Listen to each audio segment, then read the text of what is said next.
নমস্কাৰ স্বাগতম জনাইছোঁ অন্য এটা নতুন ভিডিঅ'লৈ আৰু আজিৰ ভিডিঅ'টোত আপোনালোকৰ বাবে লৈ আহিছোঁ ৰিজনিঙৰ 5টা অতিকৈ গুৰুত্বপূৰ্ণ প্ৰশ্ন। এনেধৰণৰ প্ৰশ্নসমূহ বিভিন্ন ধৰণৰ কম্পিটিটিভ এক্সামত অহা দেখা গৈছে। সেইবাবে আপুনি যদি কোনো কম্পিটিটিভ এক্সামৰ বাবে তৈয়াৰী কৰি আছে তেতিয়াহ'লে আপুনি এই প্ৰশ্নকেইটা শেষলৈকে একেবাৰে মনোযোগ দি চাই থাকিব আৰু বিশেষকৈ যদি আপুনি আছাম পুলিচ SI বা DHS এনেধৰণৰ এক্সামৰ বাবে প্ৰিপেৰেশ্যন কৰি আছে তেতিয়াহ'লে প্ৰশ্নকেইটা আপোনাৰ বাবে অতিকৈ গুৰুত্বপূৰ্ণ। গতিকে প্ৰশ্নকেইটা শেষলৈকে চাই থাকিব। আহক প্ৰশ্নকেইটা কি আছে চাওঁ আৰু আজিৰ প্ৰশ্নকেইটা চোৱাৰ আগতে আপোনালোকৰ বাবে এটা প্ৰশ্ন লৈ আহিছিলোঁ, সেই প্ৰশ্নটো চাওক।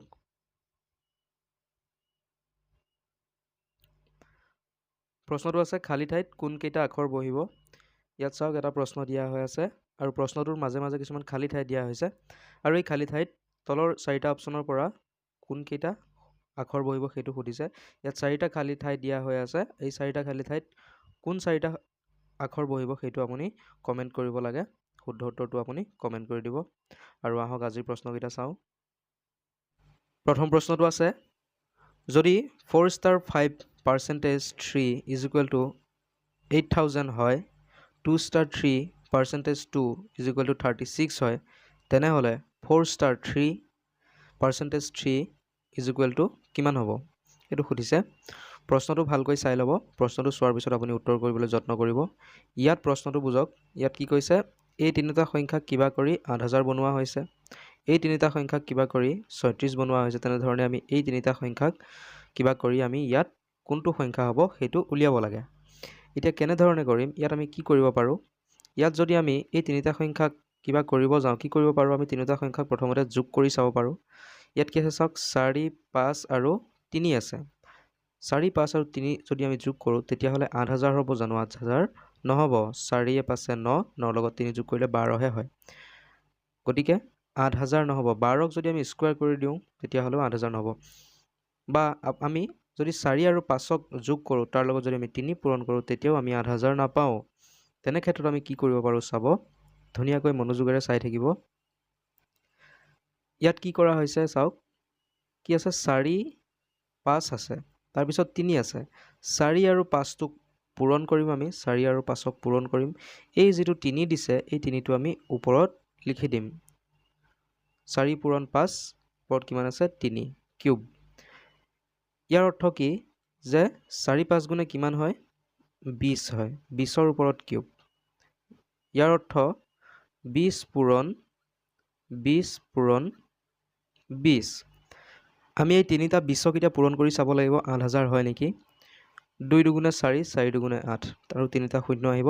গতিকে আমি কিমান পালোঁ 8000 পালোঁ।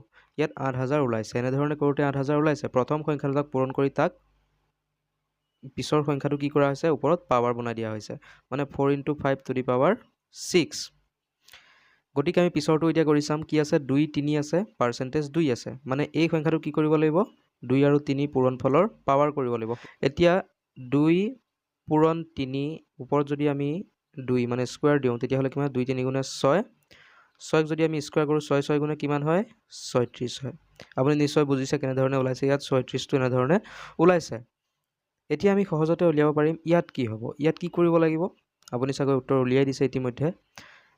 4 পূৰণ 3, ইয়াক কি কৰিব লাগিব ওপৰত, ইয়াত পিছত কিমান দিয়া আছে 3 দিয়া আছে, গতিকে ওপৰত হ'ব 3, 4 3 গুণে কিমান হয় 12, 12 কিউব হ'ব। 12 তিনিটা যদি পূৰণ কৰোঁ 12, 12 গুণে 144 হয় আৰু 144ক যদি আমি 12ৰে পূৰণ কৰোঁ তেতিয়াহ'লে কিমান পাওঁ, 144ক 12ৰে পূৰণ কৰিলে 1728 হয়। 1728 কোনটো অপশ্যনত আছে, অপশ্যন বিত আছে। অপশ্যন বি হ'ব শুদ্ধ। 4 ষ্টাৰ 3% 3 ইজ ইকুৱেল টু কিমান হ'ব 1728 হ'ব। আশা কৰোঁ আপুনি খুব ধুনীয়াকৈ বুজিছে কেনেধৰণে কৰিলোঁ। প্ৰথমতে যি দুটা আনচাৰ দিয়া থাকে, মানে যি দুটা অলৰেডি কৰা হৈ থাকে, সেই দুটা আমি কেনেধৰণে কৰা আছে সেইটো উলিয়াই ল'ব লাগে। ইয়াত 4 আৰু 5ক কি কৰা হৈছে পূৰণ কৰা হৈছে, তাৰ ওপৰত 3 দিয়া হৈছে, মানে 3 কিউব বনাই দিয়া হৈছে। 4 5 গুণে 20 আৰু 20ক কি কৰা হৈছে কিউব কৰা হৈছে, মানে 3টা 20 পূৰণ কৰা হৈছে। 3টা 20 পূৰণ কৰিলে কিমান হয় 8000 হয়। 20 20 গুণ 400, 400ৰ লগত আৰু 20 পূৰণ কৰিলে 8000 হয়। তেনেধৰণে 2 3 গুণ 6, 6ক আমি কি কৰিব লাগিব, ইয়াত 2 আছে গতিকে স্কুৱাৰ কৰিব লাগিব। 6 6 গুণে 36, ইয়াত 36 দিয়া আছে। এতিয়া আমি কি কৰিলোঁ 4 3 গুণে 12, 12ক আমি কিউব কৰিলোঁ। 12ক কিউব কৰিলে কিমান পাওঁ আমি 1728 পাওঁ। অপশ্যন বি হ'ব শুদ্ধ। আশা কৰোঁ খুব ধুনীয়াকৈ বুজিছে। যদি বুজিছে ভিডিঅ'টো লাইক কৰিবলৈ নাপাহৰিব, লাইক কৰি দিয়ক। 2 নম্বৰ প্ৰশ্নটো কি আছে চাওক তলত দিয়া শৃংখলাটোত লুপ্ত সংখ্যাটো বাছি উলিওৱা এটা শৃংখলা দিয়া আছে 60 69 85 ইয়াত প্ৰশ্নবোধক চিহ্ন তাৰপিছত 146 দিয়া আছে এই শৃংখলাটোত এইটো যি প্ৰশ্নবোধক চিহ্নটো দিয়া আছে ইয়াত আমি কি পঢ়িব উলিয়াব লাগে কেনেধৰণে উলিয়াম এনেধৰণৰ শৃংখলা দিয়া থাকিলে কি কৰিব লাগে আমি ডিফাৰেন্সটো চাব লাগে বাঢ়ি গৈছে নে কমি গৈছে পূৰণ হৈ গৈছে নে যোগ হৈ গৈছে নে বিয়োগ হৈ গৈছে সেইটো প্ৰথমতে উলিয়াই ল'ব লাগিব এতিয়া চাওক 60 ৰ পৰা 69 কেনেকৈ হ'ল 60 আৰু 69 মাজত ডিফাৰেন্স কিমান আছে ইয়াত ডিফাৰেন্স আছে 9 69 পৰা 85 ৰ মাজত ডিফাৰেন্স কিমান পাওঁ আমি 16 পাওঁ তাৰ পিছত এই সংখ্যাটো দিয়া হোৱা নাই গতিকে আমি 9 আৰু 16 ৰ পৰাই আমি প্ৰথমতে অংকটো বা প্ৰশ্নটো সমাধান কৰিবলৈ চেষ্টা কৰিব লাগিব এতিয়া 9 আৰু 16 কেনেকৈ হ'ল 9 টো কি 9 টো হ'ল 3 ৰ স্কয়াৰ 9 টো হ'ল 3 ৰ স্কয়াৰ 16 টো কি 16 টো হ'ল 4 ৰ স্কয়াৰ ইয়াত প্ৰথমতে 3 ৰ স্কয়াৰ তাৰ পিছত 4 ৰ স্কয়াৰ এতিয়া আমি কি কৰিব লাগিব এতিয়া আমি 5 ৰ স্কয়াৰ ল'ব লাগিব মানে 85 ৰ লগত আৰু কিমান যোগ কৰিলে এই সংখ্যাটো পাম 85 ৰ লগত আমি ধৰিছো 5 ৰ স্কয়াৰ যোগ কৰিব লাগিব ইয়াত 3 ৰ স্কয়াৰ তাৰ পিছত 4 ৰ স্কয়াৰ এতিয়া আমি 5 ৰ স্কয়াৰ যোগ কৰিম 5 ৰ স্কয়াৰ কিমান হয় 5 ৰ স্কয়াৰ হয় 25 যদি 85 ৰ লগত আমি 25 যোগ কৰো 85 ৰ লগত 25 যোগ কৰিলে কিমান পাম আমি 110 পাম 110 কোনোবাটো অপচনত দিয়া আছে অপচন এ দিয়া আছে অপচন এত 110 দিয়া আছে কিন্তু এতিয়া আমি উত্তৰটো কনফাৰ্ম কৰিব নোৱাৰো 110 টো বাৰু ধৰি লৈছো ইয়াত কিমান হ'ব 85 লগত 5 ৰ স্কয়াৰ যোগ কৰিলে 110 হয় এই ঠাইত হ'ব 110 এতিয়া আমি চাব লাগিব ইয়াত আমি 5 ৰ স্কয়াৰ প্লাস কৰিলো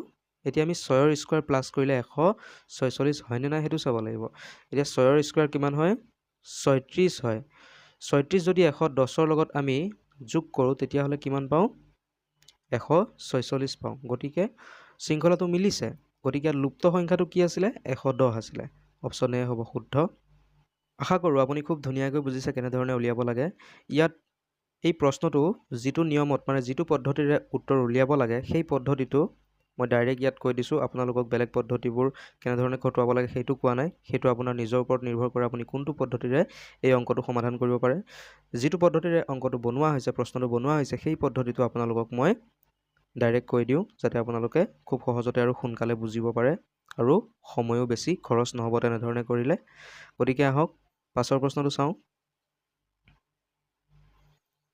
তলত দিয়া শৃংখলাটোত ভুল সংখ্যাটো বাছি উলিওৱা ইয়াত শৃংখলা এটা দিয়া আছে মন কৰক আৰু ইয়াতে কোনো এটা সংখ্যা আছে যেটো সংখ্যা ভুল এই শৃংখলাটোত সেই সংখ্যাটো হ'ব নালাগে কিন্তু দিয়া আছে সেই সংখ্যাটো আমি বাছি উলিয়াব লাগে কি আছে 15 আছে 28 30 39 আৰু 48 এতিয়া ইয়াত ভুল সংখ্যাটো কেনে ধৰণে বাছিম ইয়াত আমি চাব পাৰো প্লাস কৰি চাব পাৰো ইয়াত চাওক ইয়াত সংখ্যাবোৰ বাঢ়ি গৈছে 15 28 30 39 48 এতিয়া কিমান বাঢ়িছে আমি হেতু উলিয়াম 15 ৰ পৰা 28 কেনে ধৰণে হ'ল 15 ৰ লগত যদি আমি 13 যোগ কৰো 15 ৰ লগত 13 যোগ কৰিলো 28 হ'ল 28 ৰ পৰা 30 কেনেকৈ হ'ল 28 ৰ লগত 2 যোগ কৰিলে 30 হ'ল 30 ৰ লগত যদি আমি 9 যোগ কৰো তেতিয়া হলে 39 হ'ল 39 ৰ লগত যদি আমি আকৌ 9 যোগ কৰো তেতিয়া হলে 48 হয় গতিকে ইয়াত চাওক কি পালো 13 2 9 9 কিন্তু ইয়াৰ পৰা আমি কোনো সঠিক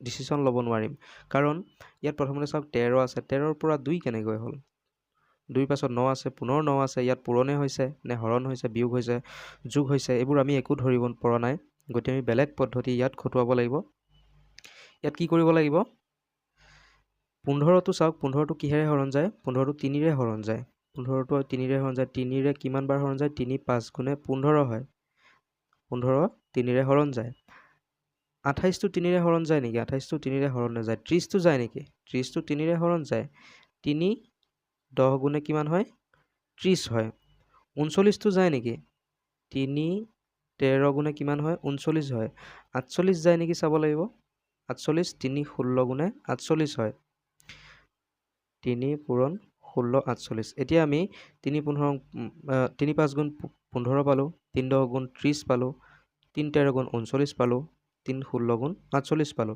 কিন্তু 28 টো 3 ৰে হৰণ যোৱা নাই গতিকে ইয়াত অমিল হিচাপে আমি ইয়াকে ধৰিব পাৰোঁ। 28টো 3ৰে হৰণ যোৱা নাই, বাকী সকলোবোৰ 3ৰে হৰণ গৈছে। গতিকে ইয়াত ভুল সংখ্যা কি? 28টোৱে হ'ব। গতিকে 28 কোনোবাটো অপশ্যনত আছে নেকি চাম। 28 অপশ্যন এত আছে, গতিকে অপশ্যনতো আছে আৰু আমাৰো উত্তৰ ওলাইছে 28। গতিকে অপশ্যন এ হ'ব শুদ্ধ যে এই শৃংখলাটোত 28 সংখ্যাটো ভুল। 15, 28, 30, 39, 48 ইয়াৰ ভিতৰত 28টো ভুলকৈ দিয়া আছে আৰু এনেধৰণে আপুনি উলিয়াব পাৰে। আৰু এই এনেধৰণৰ শৃংখলাই যে আহিব সেইটো কথা নহয়, বেলেগ ধৰণেও থাকিব পাৰে। ইয়াত মই 3ৰে হৰণ কৰিছোঁ, হয়তো আপোনাক 4ৰে হৰণ কৰা দিব পাৰে, 5ৰে হৰণ কৰা দিব পাৰে। যিকোনো আহিলে আপুনি তেনেধৰণে নিয়মবোৰ খটুৱাই সমাধান কৰিব পাৰিব। মই আগলৈও এনেধৰণৰ প্ৰশ্নসমূহ দি থাকিম। চেনেলটো ছাবস্ক্ৰাইব কৰা নাই যদি ছাবস্ক্ৰাইব কৰি ল'ব, সেই প্ৰশ্নবোৰ আপুনি পাই থাকিব।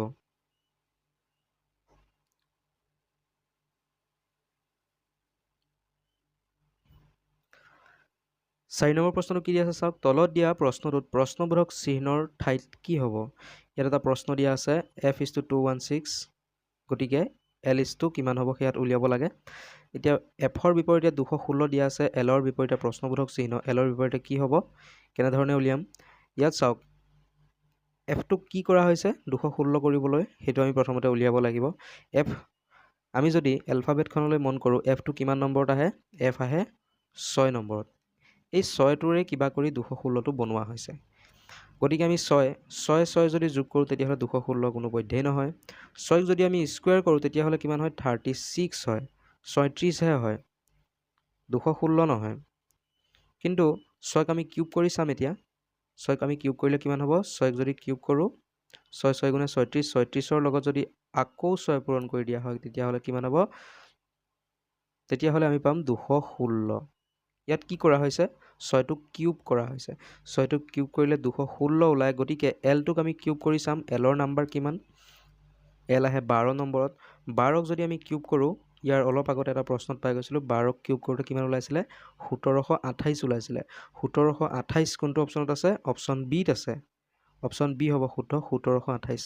এলটো কিমান হ'ব? 1728 হ'ব। আশা কৰোঁ খুব ধুনীয়াকৈ বুজিছে। একেবাৰে সহজ আছিল এই প্ৰশ্নটো, কিন্তু এনেধৰণৰ প্ৰশ্নসমূহ আহে পৰীক্ষাত, সেইবাবে মই প্ৰশ্নটো দিলোঁ। 5 নম্বৰ প্ৰশ্ন আছে, যদি ছানডে সমান 30, মনচুন সমান 42 আৰু ইয়াৰ সমান 12 লিখা হয়, তেন্তে থাৰ্ছডে সমান আমি কিমান লিখিব লাগিব? ছানডেৰ বিপৰীতে আমি 30 সংখ্যাটো লিখোঁ, মনচুনৰ বিপৰীতে আমি 42 সংখ্যাটো লিখোঁ, ইয়াৰৰ বিপৰীতে আমি 12 লিখোঁ, তেন্তে থাৰ্ছডে বিপৰীতে আমি কি লিখিম? এইটো উলিয়াব লাগে। ইয়াত ছানডে সংখ্যাটো বিপৰীতে কিমান লিখা আছে? 30 লিখা আছে। ইয়াত যদি আমি এছৰ নাম্বাৰ, ইউৰ নাম্বাৰ, এনৰ নাম্বাৰ, ডি নাম্বাৰ, এৰ নাম্বাৰ, ৱাই নাম্বাৰ, এই সকলোখিনি নাম্বাৰ উলিয়াই যদি আমি প্লাছ কৰোঁ তেতিয়াহ'লে 30তকৈ বহুত বেছি হৈ যাব। গতিকে এইটো নিয়মত নাই। আমি কি কৰিব লাগিব? ইয়াত ছানডে শব্দটোত কেইটা আখৰ আছে? ছানডে শব্দটোত কেইটা আখৰ আছে? 1 2 3 4 5 6টা আখৰ আছে। এই 6 আমি 6 লিখিম। 6ক যদি আমি 6ৰ লগত পূৰণ কৰোঁ 36 হ'ব। কিন্তু 6ৰ আগৰ সংখ্যাটো কিমান আহে? 5 আহে। 6 5 গুণে কিমান হয়? 30 হয়। এইটো 30 আমি এনেধৰণে উলিয়ালোঁ। ইয়াত চাওক মনচুন দিয়া আছে। যিকেইটা উত্তৰ আগতে কৰা হৈ থাকে সেইকেইটা আমি প্ৰথমতে উলিয়াই ল'ব লাগে। তাৰপিছত আমি যিটো সুধিছে সেইটো উলিয়াবলৈ যত্ন কৰিব লাগে। ইয়াত মনচুন দিয়া আছে। মনচুন শব্দটোত কেইটা আখৰ আছে? 7টা আখৰ আছে। 7ৰ আগত কিমান আহে? 6 আহে। 6 7 গুণে কিমান হয়? 42 হয়। 42 ইয়াত দিয়া আছে। ইয়াৰত 4টা সংখ্যা আছে, 4টা আখৰ আছে। 4ৰ আগত কিমান আহে? 3 আহে। 4 3 গুণে কিমান হয়? 12। গতিকে 30 42 আৰু 12 কেনেধৰণে লিখিছে আমি গম পালোঁ। এতিয়া থাৰ্ছডেত কি হ'ব সেইটো আমি সহজতে উলিয়াব পাৰিম। থাৰ্ছডেত কেইটা আখৰ আছে? থাৰ্ছডে শব্দটোত 8টা আখৰ আছে। 8ৰ আগত কি আহে?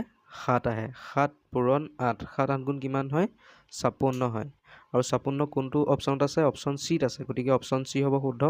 থাৰ্ছডেৰ বিপৰীতে আমি কি লিখিব লাগিব? 56, 56 হ'ব শুদ্ধ উত্তৰ। আৰু এইকেইটা আছিল আজিৰ কেইটামান গুৰুত্বপূৰ্ণ ৰিজনিঙৰ প্ৰশ্নকেইটা যদি আপুনি বুজি পালে, প্ৰশ্নকেইটা যদি আপুনি ভাল পালে, তেতিয়াহ'লে এনেধৰণৰ প্ৰশ্নসমূহ আগলৈ পাই থাকিবলৈ চেনেলটো ছাবস্ক্ৰাইব কৰি ল'ব আৰু বিভিন্ন ষ্টাডি গ্ৰুপত আপুনি এই ভিডিঅ'টো শ্বেয়াৰ কৰি দিব, যাতে আপোনাৰ বন্ধু বান্ধৱীসকলেও এই ভিডিঅ'টো চাই কিছু কথা শিকিব পাৰে।